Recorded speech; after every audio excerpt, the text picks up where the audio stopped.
மேலோட்டமா சிந்திச்சா தெரியாது. அல்லாஹ்வுடைய அருள் உள்ள உட்கார்ந்துருக்கும்.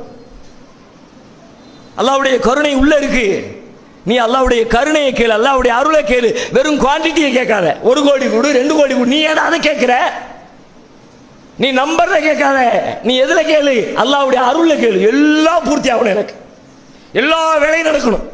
எதுவும் தடபட பணம் இல்லைன்னு சொல்லி என் வாழ்க்கையில எதுவுமே தடபடக்கூடாது. அல்லாஹ் அந்த மாதிரி எனக்கு செல்வத்தை கொடுங்க கேளு. தருவார் ரப்பல் ஆலமீன். அல்லாஹ்வை நம்பணும். எப்படி நம்பணும்? ஆழமா நம்பணும். மேலோட்டமா நம்ப முடியாது. அல்லாஹ்விடத்துல உன்னை கேட்டா அல்லாஹ் தந்தே தீர்மா. அல்லாஹ்வை தவிர தர்றதுக்கு யாருமே இல்லை. அப்படி எவன் நம்புறானோ அவனுக்கு தான் அல்லாஹ்வுடைய அருள் கிடைக்கும். உதுல்லாஹ் வ அன்தும் பிஹி மூகினூன பில் இஜாபா. நீங்கள் அல்லாஹ்விடத்திலே பிரார்த்தனை செய்யுங்கள். எப்படி தெரியுமா? கண்டிப்பாக இந்த துஆ அங்கீகரிக்கப்படும் என்ற நம்பிக்கையோடு நீங்கள் துஆ செய்யுங்கள். அப்படி யார் துஆ செய்றாரோ அவருக்கு தான் துஆ ஏற்கப்படும்.